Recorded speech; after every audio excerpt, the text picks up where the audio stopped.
lovely lot, and welcome back to the podcast. So, today's episode is one I know so many of you need, especially if you're in that messy middle of learning nails, trying to grow a client base, and wondering if you've got what it takes. And it's quite funny, really, because I've also needed this, creating this episode, because this is the third attempt at creating this episode.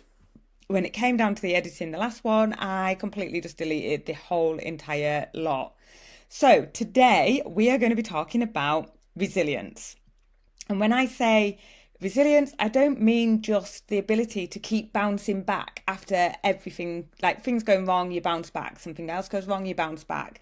It's about staying grounded and consistent and confident through all the ups and downs, because let's be honest, being a beginner nail tech, as much as it's a beautiful journey, it's also really tough. Same with this podcast. This is a beautiful journey that I'm on, but I'm finding it quite tricky with the technical side of things. So resilience is a great episode for today. And it does take courage to show up for clients, to learn new skills, and to keep posting even when you feel like it's really quiet, and to keep going when that voice in your head just whispers to you, maybe you're just not good enough. Because I had that this morning whilst trying to record this episode. Maybe I'm just not good enough to do a podcast. But we have to show resilience, we have to keep showing up, and we have to keep trying. And that is what we're doing. So I'm hoping, third time lucky, we'll have this podcast and we'll have it done and we'll have it out. So today what I want to do is I want to walk through 3 powerful steps to help you build resilience in your work, your mindset, and in your heart. And yep, I'm definitely going to be sharing some moments with you guys where I had to dig deep and find resilience myself, because I want you to know that you're not alone in this. And everybody goes through this, and this is a skill that everybody either chooses to learn or doesn't. So let's dive in with step number 1. Step number 1 is definitely expect the setbacks and stop taking them personally. So I think this is a really good starting point, because you need to realise that setbacks aren't signs that you're failing. They're signs that you are in the game, you are in the trenches, you are digging deep, and you are present. And I'll be honest, when I first started my journey as beginner nail tech, I didn't quite realise how much resilience you actually needed, because I'm very much a resilient character. I would say that I have got a lot of resilience, but I have got 20 times more resilience than what I had before I started my journey in this industry. And I remember when I first started my journey, I was working in an admin role. So I was working in education for a lot of years, and then I decided that if I was going to do this, I couldn't work in education because it just took so much headspace. So I got myself a little admin job, and it was 9 till 5, and it was an hour commute either way. And so what I was doing on an evening was coming home, and then I would start my first client at 6:30. And so I would have that half an hour window where I would need to, it was pretty chaotic to be fair, but I'd need to feed my child, I'd need to get myself looking presentable, and I'd need to set everything up. And I remember I'd done this one particular day, I was rushing around like an idiot, and you do feel like you're on another planet sometimes, because you just think, God, this is absolutely crazy. And I cleaned my whole room, I'd prepped, I'd planned, and for this particular client, I had even bought in a specific gel colour that they had asked for, because she said she absolutely loved it. And then 20 minutes before the appointment, she cancelled on me. Now, it wasn't an emergency's just come up, and, because that's fair dues, like life happens and that's fine. It was just not going to be able to make it tonight. There was no apology. There was no, oh my gosh, I'm so sorry. I really appreciate that you've bought that colour in. Can we reschedule? There was nothing of that. It was just a quick, short, not going to be able to make it tonight. And I was just like, are you kidding me? Are you actually joking me? Like, does that mean that I'm just not good enough? does that mean that I'm not professional? Like, are people not taking me seriously? Because I'm taking this seriously. So why aren't people taking it seriously with me? And at the time, I was very, yeah, I put a lot of energy into that because I was miffed. I was really nacked by it. And she never came back. She absolutely never came back. Completely ghosted me when I'd replied to her. I didn't reply that night because I just wasn't in the right headspace to respond. But the next day I did reply and say, would you like to reschedule your appointment? And she completely ghosted me. And it was at that point where I just thought, do you know what? There's a lesson to be learned here. And, setbacks are part of the process. They're not proof that you shouldn't be doing this.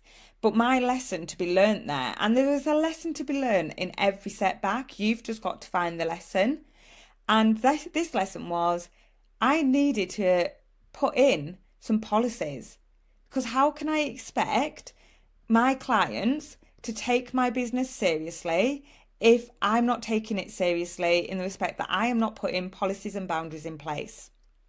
There was another time doing nails, obviously around another job and mum life. Like I say, I worked Mondays to Fridays, 9 till 5, and then would start my appointments at 6:30, and I would work evenings up until sometimes 10:30, 11 o'clock at night. The busier I got, the crazier it seemed to get. And at times I was just absolutely exhausted. And there were times when in my head, I would secretly wish that a client would cancel just so I could have some kind of normal evening. But deep down, I knew these were the steps that I had to take to get to where I wanted to be. And, that the proof is in the pudding. Like, I've done that. I've been in the trenches. I've been really, oh gosh, so far underwater where I just think, oh my goodness me, my body is screaming out to me to stop. But I needed that resilience to keep going because I knew the end goal was to be running a fully booked business full time. And, that was another example of when I had to really dig deep and I really had to just push through, and I really leaned on that resilience because clients are going to cancel. You are going to mess up sets. You're going to lose bookings. But none of that means that you're doing it wrong. And the thing is, when you expect bumps in the road, you stop letting them define your worth. If you think recently, have you had any of these moments? A no-show, a bad review, a set that didn't go to plan? If you have, just let them sit for a minute and then move on, because it is normal and it's not the end. Second step, choose action even when motivation disappears. Because believe me, there are days when you won't feel like doing anything. You'll look at your nail desk and think, what is the point? You'll see other nail techs on Instagram and probably feel miles behind, and you'll have zero motivation.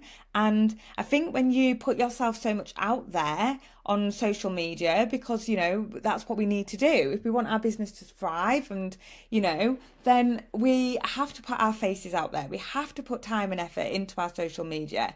But sometimes it can just get so much that you actually just want to hide away from the world. And this is when resilience steps in, and resilience says, do you know what? You don't need to feel motivated. You just need to show up anyway. And I've definitely had those days, and sometimes I still get those days now where I just feel really tired or burnt out or doubting myself. And I think that's probably why I've held off doing this podcast for so long, because there was a little bit of doubt going on in there, thinking, well, what if I put all this time and effort in and I don't get any, nobody listens? But it's having that resilience is just going, do you know what? Just show up anyway. Practice one set. Just do a practice. Post a story, like just one story. Just do an episode, see how it lands. These are not weaknesses. This is power, because taking action in small, consistent ways, even when you don't feel like it, builds that real momentum. And that is what we don't want to lose. We do not want to lose that momentum. We can slow that momentum down, but we don't want it to disappear completely. So even on those days when you are not feeling motivated, just re-look at what you've got to do and just break it down into smaller tasks, because ultimately, if you stop, the momentum stops dead with you. So you don't have to do everything when you're feeling low or tired, but just do something, even if it's just 10 minutes of practice. Rewatch your tutorial, organize your kit. That's resilience in action. And I want to go into more about like burnout and motivation and things in other episodes, because it is so important to listen and become aware of your body. And if you are running on empty, it's important to know that it is okay to take a step back, not to not do anything, but just break down your to-do list in smaller, manageable chunks. So if you look at it from a week, I'm digressing from resilience now and I'm going into motivation and burnout, aren't I? But if you look at it from a sort of like a week overview, if you are feeling tired, then don't give yourself a jammed packed diary for the full week. Just focus on the top main 3 things that you want to get done that week, and do those top 3 things across that week. And if during that week you think, do you know what, I just need to binge on Netflix for 2 hours, if that's what your body is craving, that rest, relaxation and chill out time, then do it. That is okay. But what I'm saying is, don't stop completely and pretend you never started this journey. When we start something, we literally go at it at 1,000 miles an hour, because we are so motivated, we are so passionate, and we are so ready for it. But in reality, it's really hard to keep that sustainable and to keep working at that level for a long period of time. I mean, I worked at that sort of level for about 6 months, and it was exhausting. And at the end of that 6 months, I was probably, yeah, I was absolutely knackered. And ideally, I didn't need to work at that level for, 6 months solid. But I knew where I wanted to be, I knew my goals, and that's what I did. But I also did have days where I slowed things down. And it's really important that you understand that resilience also means slowing down sometimes. Step 3 is speak to yourself like someone you believe in. So this is one of the biggest lessons I've learned. And to be honest, at times I feel like I'm still learning. It's the way that you speak to yourself that matters more than any product that you can use, any technique that you can do. You could have the perfect prep, you could have mastered builder gel, but if your inner voice is constantly saying you're not good enough, you're too slow, or you haven't got as many clients as you said you would have by now, that is going to chip away at your confidence every single day. And there were times in my journey where I genuinely felt like giving up. I remember when I first started going full time in my business, I was working in a space that just didn't align with me at all. And my confidence was getting chipped away at each day. And I was there and I knew I had to either move on or just completely quit doing this altogether. And my own thoughts were the loudest thing in the room, because they kept saying to me, you're failing. You need to stop doing this because this isn't working. The easiest thing at this point would have been just for me to give up and put it down as a bad job, put it down to experience and go back to my previous career and say, oh, well, at least I tried. But then I had to really stop myself and say, would I speak to a friend that way? Would I speak to another beginner nail tech that way and just tell them that it's okay to just quit when you've poured your heart and soul into something? Absolutely not. So why was I saying it to myself? I was letting my inner voice be stronger than my actual voice. So again, I had to dig deep and really pull out my trenches. And I want you to try this next time that your inner voice starts trying to tear you down. I just want you to pause and I just want you to say to yourself, look, I am learning, I'm growing, and I'm allowed to be new at this. I'm allowed to make mistakes. I'm allowed to learn from lessons. And I want you to talk to yourself like someone you believe in, because you are someone worth believing in. So my final words are, you're building something bigger than nails. If you have listened this far, then please let this land with you. You're not just learning nails, you're learning discipline, you're learning boundaries, you're learning how to handle disappointment, how to keep going when it's hard, and how to believe in something that isn't quite successful yet. And that's resilience. And that resilience is going to carry you through every stage of your business, every challenge and every doubt. So keep laying those bricks, keep showing up, keep speaking kindly to yourself, because believe me, you are doing better than you think. And this is just the beginning. Thank you so much for tuning in today. This was a big one and there was a lot of information there to unpack, and I hope it lands with you in a way that makes sense. And if any part of this does resonate with you, then I would love for you to reach out to me. You can do that via my Instagram, you can do that via my TikTok. Tag me in your stories, let me know what part you needed to hear most. And if you're craving support, connection and guidance as you grow your nail business, don't forget my membership doors are open and they are full of people just like you, building something powerful from the ground up. So until next time, stay grounded, stay growing, and remember, resilience isn't something you're born with, it's something you build, and you are doing it beautifully. I'll see you